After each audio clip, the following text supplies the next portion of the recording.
নমস্কার, আমি পিঙ্কিস লাইফ চ্যানেলে সবাইকে স্বাগত জানাই। আজকে আমি বানাবো মুগ কালিয়া বা মুগ পটল। তার জন্য এখানে মুগ ডাল রেখেছি, আর এখানে আমি পটল আর আলু কেটে রেখেছি, আর এগুলোকে ধুয়ে রেখেছি। প্রথমে মুগ ডালটা ভেজে নেব।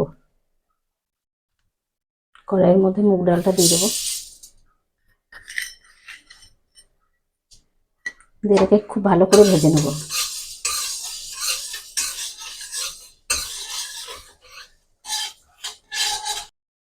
মুগ ডালটা দেখুন ভাজা হয়ে গেছে আর কালারটাও পাল্টে গেছে। এবার এটাকে আমি নামিয়ে নেব।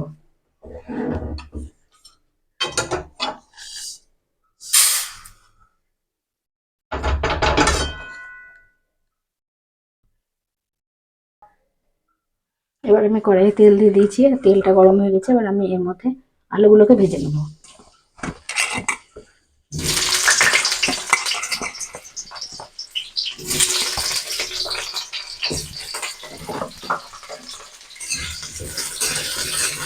আর আলুগুলো ভাজার সময় আমি এর মধ্যে দিয়ে দেবো একটু লবণ আর একটু হলুদ। অল্প একটু লবণ দিয়ে দেবো, হাফ চামচেরও কম হলুদ দিয়ে দেবো।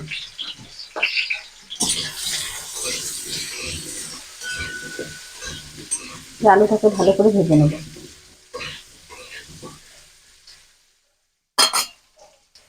আলুগুলো ভাজা হচ্ছে, আর এদিকে আমি মুগ ডালটা ধুয়ে নিয়ে চলে এসেছি।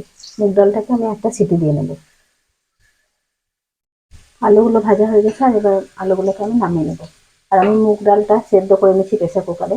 আপনারা চাইলে আলুর সাথেও সেদ্ধ করতে পারেন কড়াইয়ে করলেও খেতে ভালো হবে, তবে সেদ্ধ করতে একটু সময় লাগবে, সেই জন্য আমি প্রেসার কুকারে সেদ্ধ করে নিচ্ছি।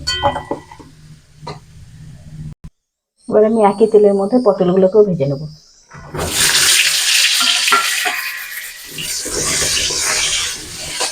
পটলগুলো একটু ঢাকা দিয়ে ভাজবো, তাহলে তাড়াতাড়ি ভাজা হবে।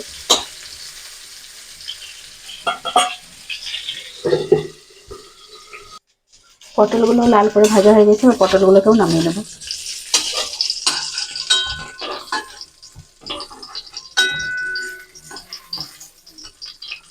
এবার কড়াইয়ের মধ্যে আর একটু তেল দিয়ে দেবো, আর কিছুটা তেল আমি কড়াইয়ে দিয়ে দিয়েছি। এবার আমি এর মধ্যে দিয়ে দেবো একটা শুকনো লঙ্কা, একটু তেজপাতা, একটু গোটা গরম মশলার মধ্যে আছে দারুচিনি আর এলাচ, আর একটু গোটা জিরে। এটা ফোড়নে দিয়ে দেবো।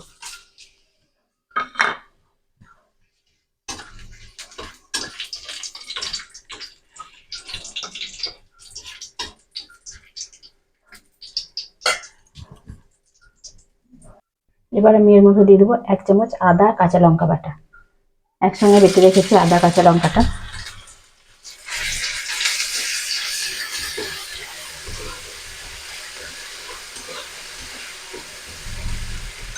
এবার আমি এর মধ্যে দিয়ে দেবো একটা টমেটো, একটা বড় সাইজের টমেটো আমি ছোটো কুচি করে রেখেছি।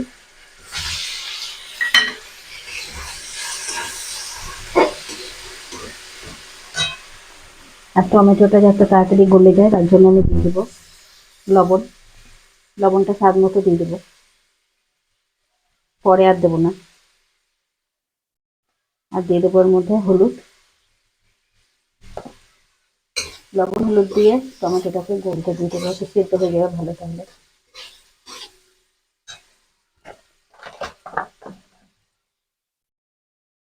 টমেটোটাকে আমি খুন্তিতে করে একটু চাপ দিয়ে দিয়ে ভেঙে নেবো, তাহলে তাড়াতাড়ি গলে যাবে। এবার আমি এর মধ্যে দিয়ে দেবো হাফ চামচ জিরে গুঁড়ো, এটা জিরে গুঁড়ো, ধনে গুঁড়ো, হাফ চামচ লঙ্কা গুঁড়ো, আর একটু সবজি মশলা। সবগুলো মশলা একসাথে দিয়ে দেবো।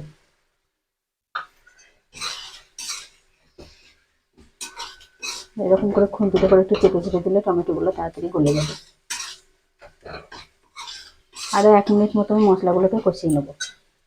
মশলার মধ্যে আমি অল্প একটু জল দিয়ে দেবো।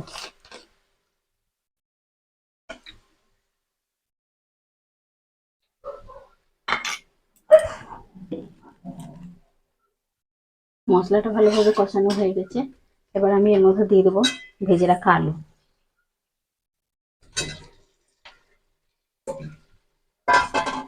আলুটা দিয়ে ভালো করে মশলার সাথে মিশিয়ে নেব।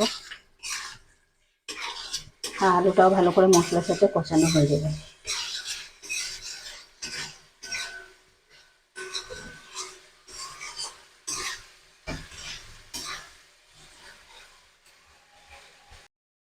আলুটা ভালো করে মশলার সাথে কষানো হয়ে গেছে আর তেল ছেড়ে দিয়েছে। এবার আমি এর মধ্যে দিয়ে দেবো মুগ ডাল যে সিদ্ধ করে রেখেছিলাম সেই মুগ ডালটা। মুগ ডালের সিদ্ধ করার সময় যে জলটা দিয়েছিলাম জল সমেত দিয়ে দিলাম।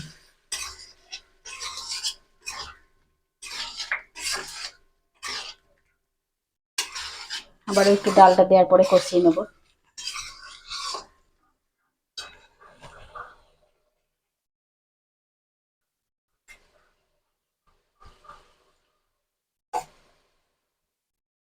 আর একটু ডাল সিদ্ধ করা জল আছে সেটাও আমি দিয়ে দেবো।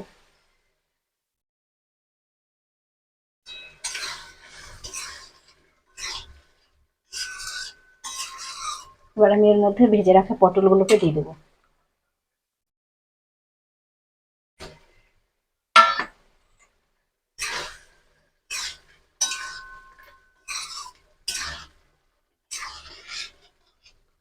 এর মধ্যে আর অল্প সামান্য জল দিয়ে দেবো, তাহলে আলুটা আর পটলটা ভালো করে সেদ্ধ হয়ে যাবে।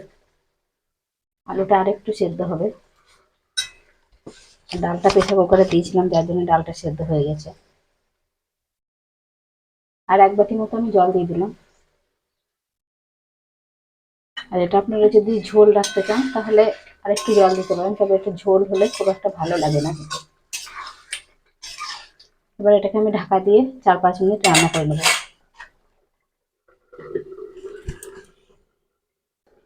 আমি একবার ঢাকাটা খুলে দেখে নেবো আলুগুলো সেদ্ধ হয়েছে নাকি। আর তার আগে দিয়ে দেবো একটু গরম মশলা গুঁড়ো।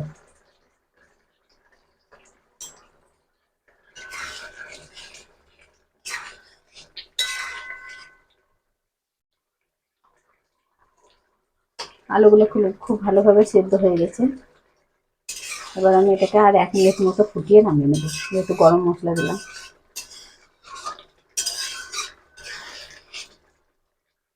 আর 1 মিনিট আমি ঢাকা ছাড়াই ফুটিয়ে নেবো।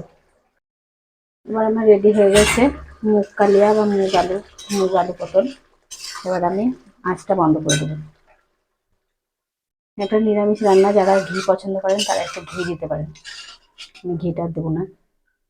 এবার আমি এটাকে একটা প্লেটে তুলে নেবো।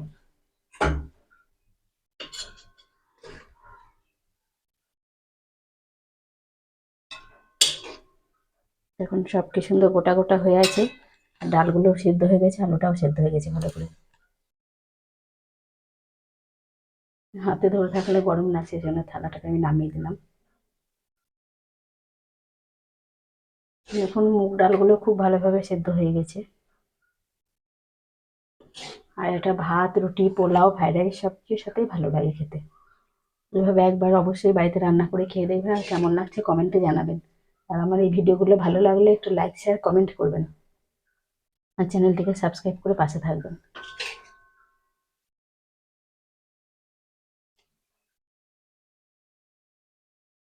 কেমন লাগলো আমার মুগ কালিয়া রেসিপিটা একটু কমেন্টে জানাবেন।